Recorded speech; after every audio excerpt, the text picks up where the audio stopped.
Hi, Gene Burnett from geneburnett.com. Hey, I've been trusting my intuition a lot in my own practice and how I deal with sitting and dealing with my computer and how much uptime I have. And I've been doing a lot more squats, for instance, in between working at my computer and sitting for sometimes long periods of time. I get up every 3 to 10 minutes, honestly, lots and lots of get ups.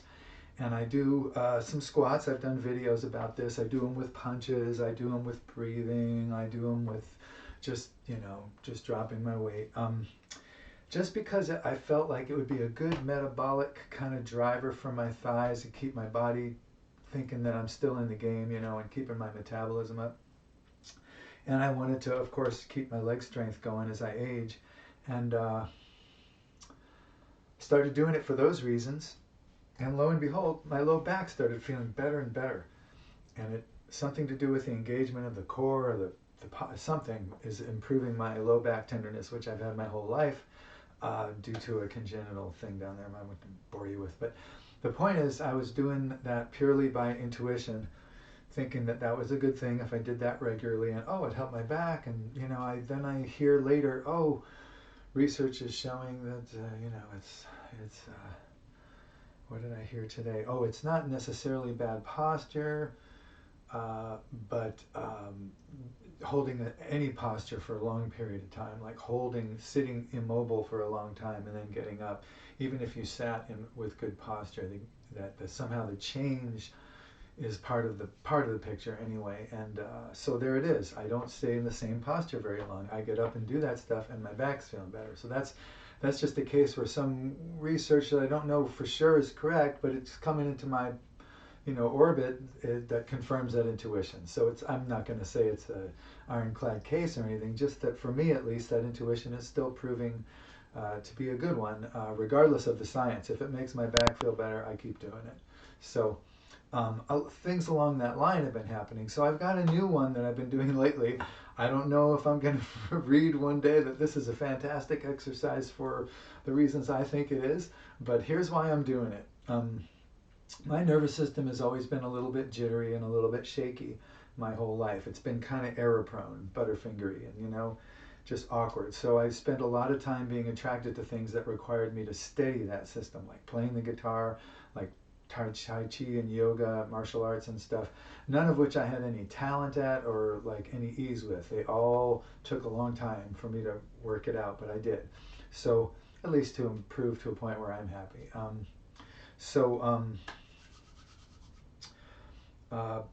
My nervous system's a little jittery. Anxiety kind of runs in my family. My sister passed away due to something called multiple system atrophy, which is kind of like ALS. It just kind of takes away everything slowly until you pass. So there's a certain amount of shakiness in my genetics. So I want to ward that off if possible. And all the stuff I've been doing has been helping me do that. But this is a little bit more. And also, I'm really interested in warding off any peripheral neuropathy that might be going on in my lower body, or any kind of neurological weakness down here in the lower body. I want that circulation of blood, of energy, of just muscular contraction, all that stuff. I want that really kind of online. And I do tons of leg work, stances, the squats, as I mentioned, lots of one-legged balance stuff, lots of bounces on one leg, even with punching. I do all kinds of one-legged stuff for pressure.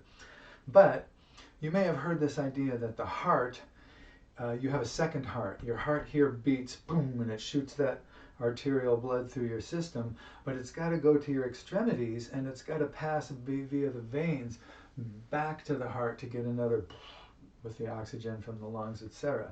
So to reoxygenate the blood, this has to happen. Now, if you had a canal circuit around your house and one pump to make that water go all the way around and back to the pump again, you would feel like, oh boy, that's a long way. And if you had a second pump, you'd probably put it at the farthest place from the original pump. So this gets going, and when it's at its weakest, it gets help and it comes back again. Well, that's your feet. That's your second heart, because that muscular contraction, especially the big muscles in the legs, is what kind of compresses and pushes that, helps that venous blood back to your heart. And it does it by way of one-way valves in there where the blood goes up but it can't go down very easily, and it goes up but it can't go down. So it's kind of being pushed through the body with the assistance, of course, of the blood pressure, but a big driver of it is muscular contraction. So what I want to do is I wanted to figure out a way to kind of pulse bounce, or to kind of compress and decompress like a sponge the feet, which are my feet, which are the farthest thing from my heart, right? So I came up with this idea of a foot pulse. So what I'm doing is, first of all, I'm standing in decent posture. So I got my horse, hips, heart, head. I got videos on it. To put it simply, feet parallel, inner thighs rounded. Probably shouldn't have worn black here.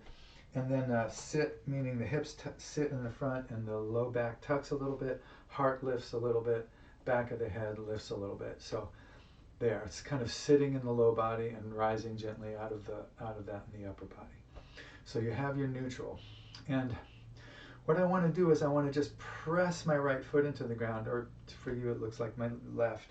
So let's just say it's from your point of view, left, right, left, right, left, right. Like I'm just pushing. It's a little isometric contraction. I'm pushing into the ground, pushing into the ground, pushing into the ground, pushing into the ground. And I want to do it kind of, I like to do it at a 4 count, like 1, 2, 3, 4, 2, 3, 4, 5, 2, 3, 4, 6, 2, 3, 4, 7, like that. Boom, boom, boom, boom, boom, boom, boom, boom, boom, boom, boom, boom, boom, boom, boom, boom, boom, like that. So I'm alternatively pressing the entire sole of my foot onto the ground, like a pulse. And I was thinking of it like, yes, this is a pulse. And then I realized, oh my God, I'm talking about the second heart. And then pulse is like a heart word. So yeah, it's that back and forth, back and forth. And now if I firm my core, then I have a little more control. So I'm trying to do that 1, 2, 3, 4, 1, 2, 3, 4, 2, 2, 3, 4, 3, 2, 3, 2, like that. So that the same foot is always the 1. 1, 2, 3, 4, 2, 2, 3, 4, 3, 2, 3, 4, 4, 2, 3, 4, like that. I can't say it very well, but that's what I'm trying to do. Right? So I'm going bam, bam, bam, bam, bam, bam, bam, bam, bam, bam, bam, bam, trying to keep that up. So my initial reason for doing it was because I wanted to squish that blood out of my feet a little bit and increase that circulation back through the body. And when I started doing it, I realized, boy, if I firm my core, I can have a little more control over that beat, and I can actually use it as kind of a neurological target practice drill to see if I can stay on that beat, bump, bump, bump, bump, bump, while I'm doing this. And then I realized, wow, this is work. Dude, I'm not kidding. I mean, I'm just holding on to I'm contracting my abs and I'm just going back and forth like that. It's like the tire drill in football, except microscopic. I'm just back and forth like that. And, I'm starting to get a little out of breath. You can tell, right? So this is great work. And so I realized my initial attraction was for this, just to squish one of my little breaks when I'm sitting for a while and I jump up and I just do this pulse. My initial motivation was, let's just get some circulation into the feet, right? If your feet run cold, this might be good. If you're beginning to feel a little tingly and numb down there, my brother has some numbness down there. So he's just a year and a half younger than I am, so I'm 67. So I'm trying to get more circulation down there. And then I realized, oh, this is a neurological thing too, because I have to firm my whole structure if I want to stay on that beat. And then I started thinking, wow, this is also a workout, an isometric workout. And if I put a little tension in my arms, just a little bit for structure, like I was pressing on 2 yoga balls here, and then sit up straight, so I'm not leaning, and just, wow, I mean, it's kind of a gentle, full-bodied kind of isometric workout. It's not nothing. It's definitely something. And I feel way more grounded in my legs. My circulation feels better. My feet feel warmer. So I'm getting a little older. And I'm in Southern Oregon. It's, it's chilly and humid. And so I'm feeling, better down there. So this makes me feel more grounded. I feel really a lot better when I've done some of those. So I don't know if I'm going to find out that this is you know, science has determined that foot pulses are the new heart I don't know, but this is what I'm doing, and I'm noticing improvement. So if you have the beginning of peripheral neuropathy or numbness that's not explainable, or maybe maybe even some what is it called when your feet hurt? um, you might want to try this just as an experiment and see, you know, check with your doctor if you're under care for something. But if you're not and you just want to try it a little bit, just try some pulses back and forth. So remember, it's not swaying back and forth. It's not even a slow, typical Tai Chi movement. It's trying to do as many weight shifts as you can comfortably, without strain, without panic, do, without chaos. You know, how you want to get as many of those pulses as you can. And if you notice that you're drifting towards the inside or outside or front or back of your foot, try to feel your whole foot, whatever's in contact with the ground, toes, arch, the side arch, the bottom, the inside of the heel, the outside. Try to get your whole foot to just pulse into the ground like that. And then let me know if it improves your situation at all. I don't think this can hurt anything. If you have any doubts, ask your healthcare practitioner. But to me, to just put a little pulse into the legs like that, I can't think of how that could be harmful, at least without giving you a major warning signal like, ow, boy, that really hurts. So if anything hurts, obviously don't do it, or if it's a strain. But for some people, the rhythm might be hard, so they might want to just go 1, 2, 3, 4, pulse, pulse, pulse, pulse, pulse, pulse, pulse, pulse, pulse, pulse. Kind of like that. I like to go back and forth. That's what I'm trying to do. So I'm going to try to do sets of 200.